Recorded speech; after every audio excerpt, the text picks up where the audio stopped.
अस्सलाम वालेकुम। आज हम बात करेंगे हसरत के 18 एपिसोड के बारे में। तो वीडियो शुरू करने से पहले हमारे चैनल को सब्सक्राइब कर लीजिए अगर अभी तक आपने नहीं किया, ताकि हमारी हर न्यू वीडियो आप तक पहुंच सके। यहाँ पर जैसे ही फ़रीन को ये सब बातें पता लगती तो वो आकर फिर से अपनी माँ और हमज़ा को भड़काने लग जाती है और कहती है कि देखा, आप लोग को तो फबीहा पे बहुत यकीन था। हमज़ा इतनी देर में बात को कवर करता है और कहता है कि हाँ, उसने मुझे बताया था, मैं ही भूल गया हूँ। खैर मैं चलता हूँ, मुझे लेट हो रहा है। यहाँ पर हमज़ा चला जाता है और उसके दिल में 100 वसवसे आते हैं, लेकिन वो खामोश रहता है।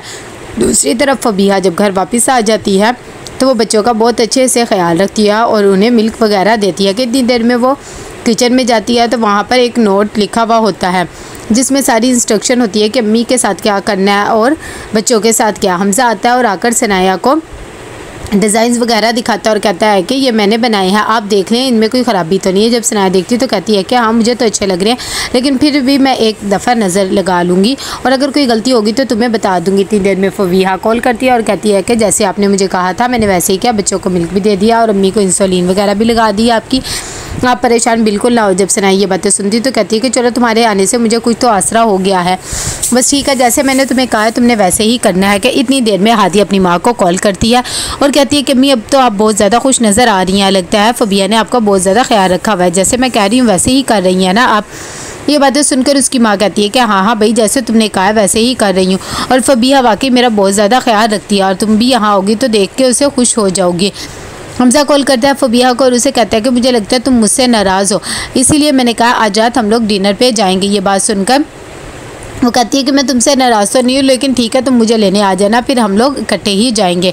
सनाया अपनी माँ को कॉल करती है और उनकी खैर खैरियत पूछती है और कहती है कि ना अब आपकी तबीयत कैसी है, प्लीज़ आपने कोई भी टेंशन नहीं लेनी है, सब ठीक तो है ना। आसिया बेगम कहती है कि हाँ हाँ बिल्कुल सब ठीक है, सोमिया बहुत ही अच्छी है और तुम्हें पता है वो मेरा कितना ज़्यादा ख्याल रखती है, तुम परेशान ना हो। रफ़त यहाँ पर फबीहा को अरहम की बचपन की पिक्स दिखा रही होती है और उसे कहती है कि मुझे तो बिल्कुल तुम्हारे जैसी बहू चाहिए थी। कि इतनी देर में अरहम भी आ जाता है, वो बहुत ज़्यादा खुश होता है और कहता है कि मेरा प्रमोशन हो गया है और साथ ही अपनी माँ को मिठाई भी खिलाने लगता है और कहता है कि आज रात का डिनर भी हम साथ ही करेंगे। कि इतनी देर में रफ़त कहती है कि नहीं, मैंने भी इंसुलिन नहीं लगाई है और तुम्हें बहुत बहुत मुबारक हो, अल्लाह पाक तुम्हें ऐसे ही तरक्की दे, तुम फबीहा को मिठाई खिलाओ ना, उसका भी मुँह मीठा करो। इतनी देर में अरहम उसे मिठाई खिलाता है कि सनाया वहाँ पर आ जाती। जब उसे भी ये बात पता लगती है तो वो भी बहुत ज़्यादा खुश हो जाती है और अरहम को कंग्रेचुलेशन कहती है और कहती है कि चलो ये तो बहुत ही अच्छा हो गया ना। अरहम कहता है कि हाँ बस आज हम डिनर पे जाएंगे क्योंकि काफ़ी देर हो गई, हमने एक साथ टाइम स्पेंड ही नहीं किया है, इसी बहाने हम टाइम भी स्पेंड कर लेंगे। और अम्मी आपने भी लाजमी जाना है, मैं आपके बगैर नहीं जाऊँगा। रफ़त कहती है कि मैं कैसे जा सकती हूँ, लेकिन ठीक है, अगर फबीहा मेरे साथ जाएगी तो फिर मैं भी चल जाऊंगी, मुझे भी तो कोई संभालने वाला होना चाहिए ना। फबीहा कहती है कि नहीं आंटी, मुझे आज हमज़ा के साथ जाना है और वैसे भी हमने उसके साथ प्लान बनाया हुआ है, तो ऐसे करें आप प्लीज़ चल जाए। लेकिन फिर भी रफ़त उसे बहुत ज़्यादा इंसिस्ट करती है तो फबीहा कहती है कि अच्छा ठीक है, मैं अभी अम्मी से और हमज़ा से पूछकर आपको बताती हूँ। बाहर वो जाती है और जाकर हमज़ा को कॉल करती है और कहती है कि मैं आज तुमसे नहीं मिल सकती, आंटी के साथ डिनर पर जा रही हूँ, बहुत ज़्यादा इंसिस्ट कर रही है, हालाँकि मैंने मना किया है, लेकिन तुम ये ना समझना मैं तुमसे नाराज़ हूँ। हमज़ा कहता है कि नहीं, अब मुझे पक्का यकीन हो गया कि तुम मुझसे नाराज़ ही हो, लेकिन खैर कोई बात नहीं, तुम चली जाओ, हम फिर कल चले जाएंगे, परेशान ना हो। यहाँ पर काफ़ी रात हो जाती है तो रफ़त अभी तक फबीहा को नहीं भेजती है कि इतनी देर में फ़रीन आती है और आकर अपनी माँ का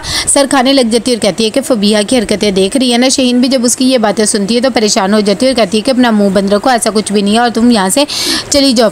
रात को जब सारे रेस्टोरेंट पहुँचते हैं तो बहुत ज़्यादा खुश होती है। रफ़त फबीहा को बहुत ज़्यादा इंपॉर्टेंस देती है, हर चीज़ में से आगे आगे रख रही होती है और उनके साथ भी बिठाती है और कहती है कि भाई फबीहा से पूछो वो क्या खाएगी, आखिर वो मेरा इतना ज़्यादा ख्याल रखती है। ये बातें देखकर फबीहा कहती है कि नहीं आंटी, आप जो भी मंगवाएंगी मैं खा लूँगी, लेकिन जब वो उसे बहुत ज़्यादा इंसिस्ट करती है तो वो भी अपनी पसंद बता देती है। कि इतनी देर में ये बातें सनाया को बिल्कुल भी अच्छी नहीं लग रही होती, लेकिन वो खामोश रहती है। दूसरी तरफ शहीन बेगम बहुत ज़्यादा परेशान होती है, वो बार बार फबीहा को कॉल करती है लेकिन वो उसकी कॉल ही अटेंड नहीं करती है।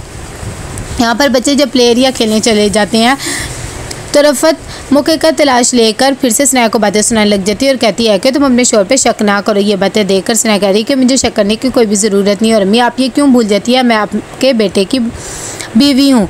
यहाँ पर हमज़ा को कॉल करती है शहीन बेगम और उसे कहती है कि फबीहा को मैंने बहुत ज़्यादा कॉल्स किया लेकिन वो मेरी कॉल ही अटेंड नहीं करी, प्लीज़ तुम उसका पता करो और फिर पूछ के मुझे बताना। हमज़ा कहता है कि हाँ, वो मुझसे पूछ कर और बता कर ही गई थी कि वो वहाँ पर जा रही है, लेकिन आप परेशान ना हो, मेरा भी उससे जैसे कॉन्टैक्ट होगा मैं आपको बता दूँगी। यहाँ पर जब खाने से फारिग हो जाते हैं तो रफ़त कहती है कि तुमने फबीहा को छोड़ के आना है अरहम, क्योंकि काफ़ी रात हो गई, अब हमारी जिम्मेदारी है। कि इतनी देर में हमज़ा देखता है कि फबीहा की बहुत ज़्यादा कॉल्स आई हुई होती हैं, उसे पता ही नहीं लगता, वो बाद में कॉल बैक करता है है, लेकिन फबिया कॉल नहीं उठाती। अरम यहाँ पर छोड़ने जा रहा होता है फबिया को, तो उसे कहता है कि तुम्हारा बहुत बहुत शुक्रिया, तुम्हारे आने से अम्मी बहुत ज़्यादा खुश हो गई हैं, बल्कि तुम तो उनके लिए इतना ज़्यादा टाइम निकालती हो। ये बात सुनकर फबिया कहती है कि नहीं ऐसी बात नहीं है, आपने भी मेरे लिए जो कुछ किया है मैं उसके लिए आपका बहुत ज़्यादा शुक्रगुजार हूँ। ज़िंदगी में आपको कभी भी मेरी हेल्प चाहिए तो बस आपने एक दफ़ा कह देना। यहाँ पर फबिया घर आती है तो उसकी माँ से थप्पड़ लगाती है और कहती है कि मैंने तुम्हें मना भी किया था इस इंसान के साथ नहीं आना, फिर भी तुम इस लड़के के साथ आई हो।